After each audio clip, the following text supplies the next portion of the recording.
He'll run it out to the 10, 15, 20, 25, 30, 35, 40, 45, 50, 45. There goes Davis. Oh my God! Davis is going to run it all the way back. Auburn's going to win the football game. Alright, hello, I am Böhringer, and this is the Sports Mix. This is Logan Saul with me and Landon Saul. They are brothers, but our fourth person today, Brayden Graybill, on our kickoff was not able to make it. Later today, we will have a second episode just before the Super Bowl uploaded to YouTube, and he should be here. Now, guys, let's start off. This is all about sports. Full Sports Mix. We'll talk about anything you'd like. If you need any questions, if you have any questions or anything you need to send in to us, we will debate it, we will talk about it, and we will come to a conclusion, at least in our own minds. Alright, so starting off today, we will not go over all our topics without our fourth person here. We will go over some topics, and I'll be honest, most of these have to do with soccer at the moment. So we're going to start off with Carlo Ancelotti becoming the coach at Bayern after the 2016 season when Pep Guardiola leaves. Now, some of us have certain knowledge on each sport, so we will give our knowledge and what we know on each subject. Some of us are better with soccer and football, some of us are better with basketball and baseball, so we will all be assorted on our opinions. So let's start. Do y'all have opinions about Carlo Ancelotti becoming the head coach at Bayern? I can start if you need me to. Yes. Now, once he was the Real Madrid coach, I think that he will be, because didn't they win They won the Spanish Cup, they won La Liga, and they won the Champions League all in consecutive order. So they won the Triple Crown. Yeah. So if he teaches all the Bayern players how to play like all the Manchester United players, I think they'll be really fine. Because if they get that technique down, then they'll be perfectly fine. And how far they will go, and I think it will be a good improvement. You got anything to say on Bayern? Alright, my opinion on Bayern, guys, is that Bayern, with Pep Guardiola right now, Pep Guardiola struggled at Bayern by far.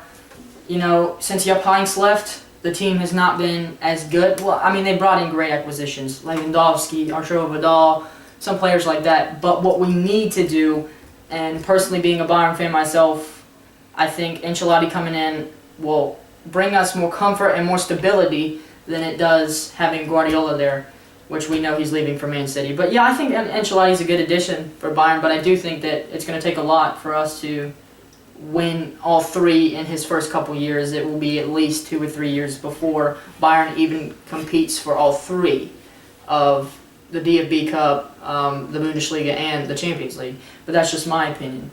Anybody else got anything to say on Bayern? Do you think that Bayern, with their new coach, will actually beat Real Madrid? Do I think? I think Bayern could beat Real Madrid. At this point in time, if we played Real Madrid right now, since they just fired their coach and now they have Zinedine Zidane in there, yeah, I think we could beat them right now. But by the time next year, when Real Madrid has a new coach and Bayern has Ancelotti, it's a possibility, but I wouldn't say that they could beat them straight out of the box, straight out of the gate. So they'll need to train more. They'll have to settle in with Ancelotti before they start playing games where they're going to win consistently. Does that make sense? Yeah. Alright, our second topic, our coaching changes in soccer. So Pep Guardiola going to Man City, rumors about Jose Mourinho going to Manchester United. We just talked about Ancelotti. There are rumors that the Juventus coach, which honestly at this moment I cannot remember the guy's name to save my life, he's going to Chelsea. So there are a lot of changes that are going on, especially in big clubs right now. Anybody got anything to say on that? Alright, well the way I look at it is, if it's Manchester United, Jose Mourinho is not going to be the good fit there. Van Gaal hasn't been, David Moyes wasn't, and at this point, none of the coaches that Manchester United bring in are going to be nearly as good as Sir Alex Ferguson. Pep Guardiola going to Manchester City, I mean, it's a good addition, and I do think they'll win the Premier League. I think they'll win the Premier League straight out of the gate. I don't think they're going to, they're never going to, not in my opinion, they're going to contend for the Champions League or anything at this point. I don't see that happening. It's just not realistic to think that they would. If you take Juventus' coach and go to Chelsea, it's a flip of a coin. He hasn't been completely consistent with Juventus, but this year they have for sure. 14th straight win today against Frosinone, I think it was. But yeah, I do think that some of the coaching changes are big, but not necessarily going to make a difference for each team. All right, moving on to our next topic.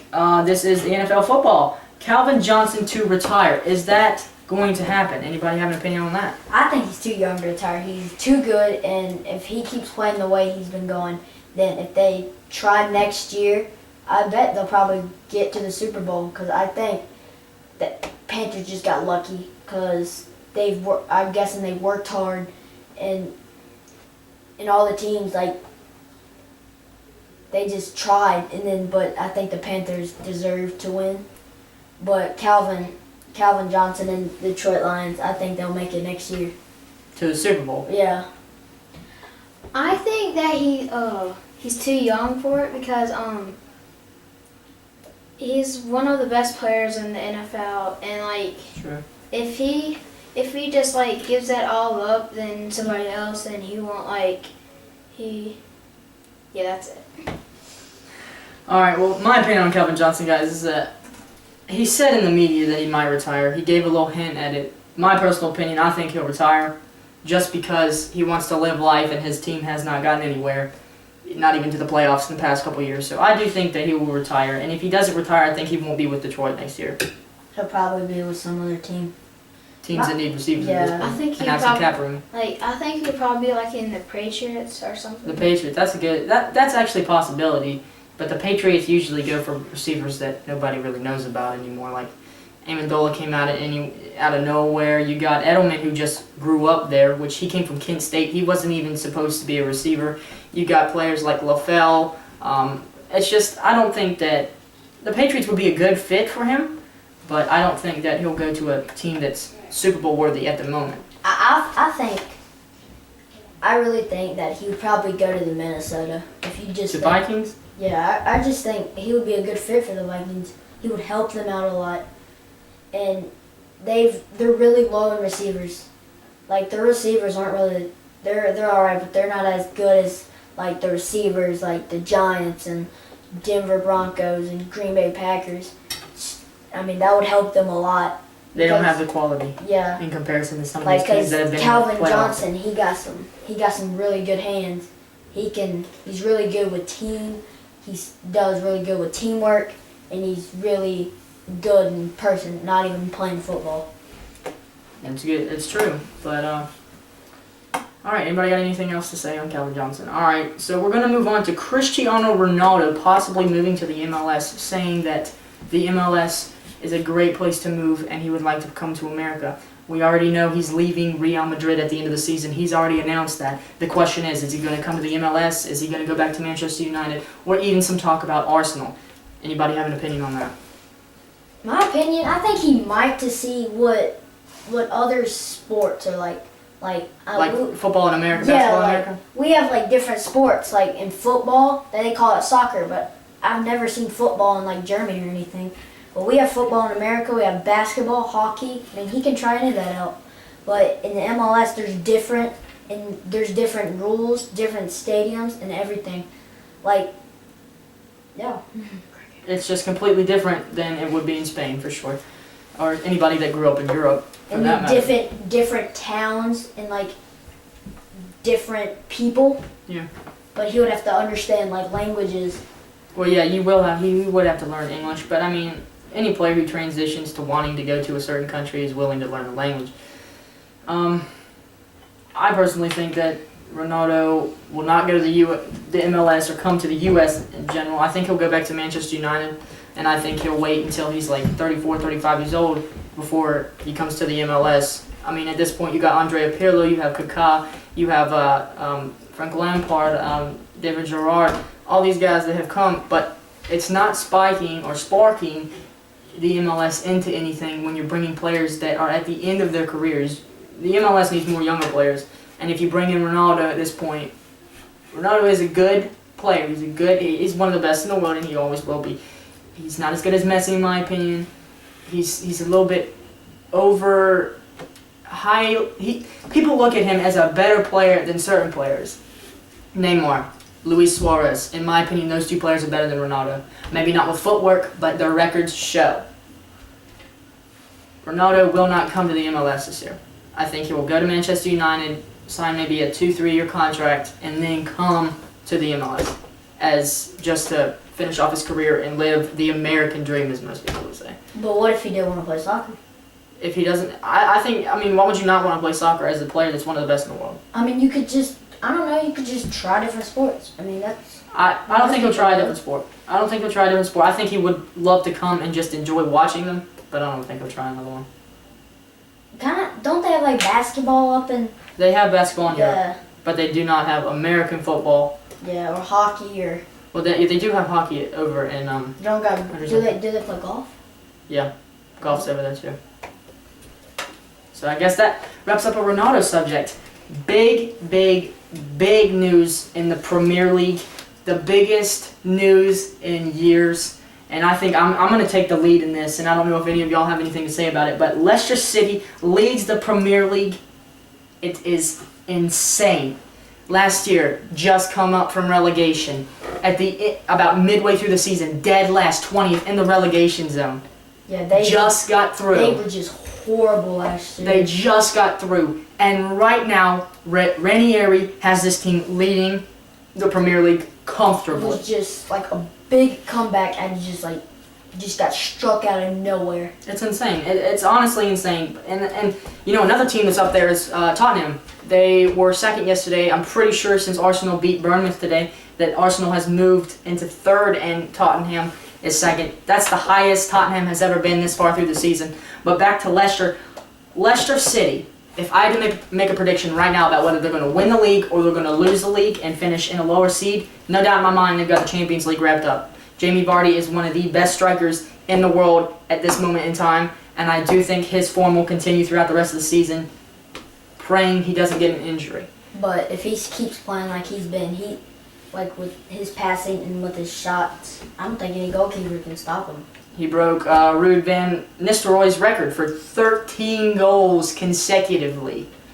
That's insane for somebody who plays for a team that everybody looked at last year and was like, well, this team's not going to do anything. They're going to be relegated. They're going to come up for 1 year and be relegated again. If I had to make a prediction right now, I would say Leicester City is going to win the Premier League. Man City's form is terrible. The defense, they just cannot play defense. You've got Arsenal. Arsenal's not very consistent. They'll play a couple games and win, and then they'll lose one game, and then they'll just fall off. Tottenham is the only threat I see right now to Leicester City. Leicester City will win the Premier League in my opinion. Tottenham second, Arsenal third, Manchester City fourth, and then fifth, sixth, and on down is just a toss-up. All right. Anybody else have anything to say on Leicester City? No. All right, moving on to the Bundesliga, or the German national team, which is one of my favorite topics, no doubt in my mind. Thomas Muller's improvement over his last couple seasons. Do you want to go first? Do you want to go first? Do you want me to go first? He's been doing alright. I'm not saying he's been doing good, but he's been doing an alright job. But with everybody getting hurt, he's not used to players now. Like, he's not used to getting crosses in from certain sides, or he's not used to getting passed on foot, because like if you have a wing that's a left foot and the starter's a right foot, then you don't expect it to come in that way instead of this way. So he just has to get used to it now. And with Boateng out, it's gonna be really hard on Germany now, and for that whole team to like improve for the Euro. Good point. Muller's improvement over the season, I think, over the past couple years, 2010, the guy had, 6 goals in the World Cup, and he wasn't even supposed to be there, really. He was called up due to injury concerns for Germany. 2012 in the Euro, he wasn't that big of a hit. He played on the right wing, which he did in 2010, 2010 on the right wing was a good start for him. 2012, he kind of slacked off a little bit, and then we got to the 2014 World Cup. You've got a striker, Miroslav Klose, that is looking to become the all-time leading scorer, but you have Muller, you have Mario Götze, and you have players like Andre Schürrle on the bench that could take your spot away.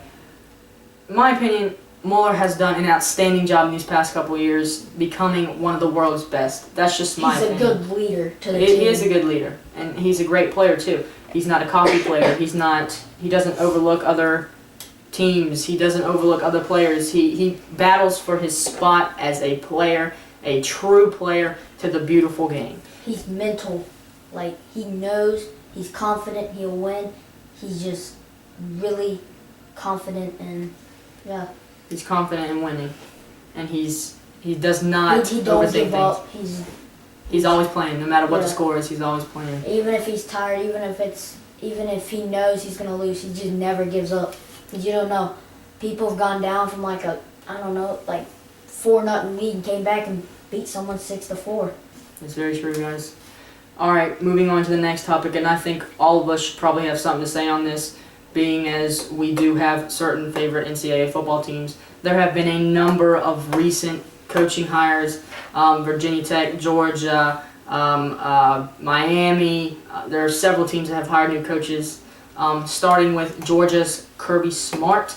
He is now the head coach at Georgia. You have Mark Richt from Georgia moving to Miami. You have Justin Fuente coming out of nowhere from Memphis to replace the best coach in history, in my opinion, Frank Beamer, after 29 years and a 23-season bowl streak that was not ended due to their win against Tulsa in the bowl they played in. There were other hirings. What is his name? USC took their assistant coach or their interim coach and hired him. I don't have the name on that right now. Really and truly, the only three teams we were sitting here talking about on purpose is Virginia Tech, Georgia, and Miami. And two of these ACC teams, and one of them are SEC team. Is an SEC team. Does anybody have anything to say about that? Nothing. All right. Well, I'm gonna go ahead and say Mark Richt, great hire by Miami, has several opportunities to win a national title. In my opinion, Miami's a good school to go in, especially in the league during with the ACC, and win a national title. Georgia, Kirby Smart, not the best hire in my opinion, coming from Alabama. I think that will weaken Alabama a little bit, but I think having Kirby Smart in Georgia, it will take them a while before their offensive group is back on track because he's a defensive-minded coach. And Justin Fuente coming to Virginia Tech, he has a huge path to follow. He has to follow in the footsteps of a legend, Frank Beamer. There's no way, in my opinion, that the guy ends up being Frank Beamer. He's never going to live up to his reputation. Yeah, he's never, because Frank Beamer, he led us to a bowl. He led us to the bowl against Florida State that one year. He led us to the national championship. Yeah, NCAA championship, and we beat him. I think that we're gonna do pretty not so good when Frank Beamer was here because he got all the he has all the technique down, Yeah, but he's gonna come in and teach us a whole different. He's going to change the entire system. He's gonna change all the plays, and he's gonna change everything. and we have 5 quarterbacks coming in. We have 5 quarterbacks on our roster this year. Virginia Tech has 5 quarterbacks on their roster this year, which is crazy. Because how do you know who's going to win a starting job? I don't know. Brewer's gone. Logan Thomas has been gone for a couple years. Some of these guys have been here. This is their 5th year of eligibility. Well, one of them, Ford, this is his 5th year of eligibility. Meaning he has one more year, and this will be his last. We need Virginia Tech needs a quarterback that can throw to many wide receivers, and the best wide receiver on Virginia Tech is Isaiah Ford, in my opinion. Because I agree. Brewer, that was his main spot. He would always look for him. He would always look for him the first time, and if he wasn't open, he would pass to Heath Miller. That's the NFL boys. Yeah. Ryan Mallett, tight end. That's who we're talking about. Now, changing topics, do you think that Peyton Manning will retire this year? That's just for us to figure out. And that's something we're going to talk about in our second episode of the day with Brayden Graybill here. So we're not going to touch on that subject yet, but we will touch on it just before the Super Bowl starts at 6:30 p.m. today on the Eastern Coast. We will talk about that in our second episode of the day. Moving on to our next subject. Yesterday, I'm just going to cover this really quickly because we're running out of time on the show. Number 1 and 2, Oklahoma lost to Kansas State. Big upset. Yeah, a big upset, definitely. And then Notre Dame beat North Carolina. Let's just put it this way. Oklahoma's best in the country, in my opinion. You got Kansas in second. Teams like Notre Dame, they're good teams. There's nobody in the NCAA. I just think they played better than them. They definitely played better I than think Notre Dame like put all their effort in just to beat that team, and They did put all their effort in, guys. Yeah, I think they tried their best. and like who did they face again? They played North Carolina. North Carolina they- number 2 in the. They used their technique. They were doing good teamwork and they did everything right. And I think North Carolina was like, we're gonna definitely win this, and next thing you know, like they lost. North Carolina's a difficult team. They to beat. came Yeah. they came in confident. Notre Dame came in confident, thinking they were gonna win. North Carolina came in cocky. They thought they were just going to beat Notre Dame Yeah. automatically, and that's what College Game Day was there. So they knew that was going to be a big game, and unfortunately, Notre Dame beat them. But Notre Dame won at home. So let's move on now from that topic. Let's just put it this way: nobody in the NCAA. We have no idea who's going to win the national championship Yeah, this it's year all in a the NCAA. In the mix March up. Madness. In March, Is it- your bracket is brackets this year. They're going to be busted. There's nobody's going to Yeah, get I bracket. mean Virginia Tech, they're doing all right, and UVA, they're getting up there. I think Virginia Tech, if they almost beat North Carolina, almost by like 5 points. It was a really close, 75-70. yeah, really close game, and yeah, if they play like they did to North Carolina, they can do it. They can play,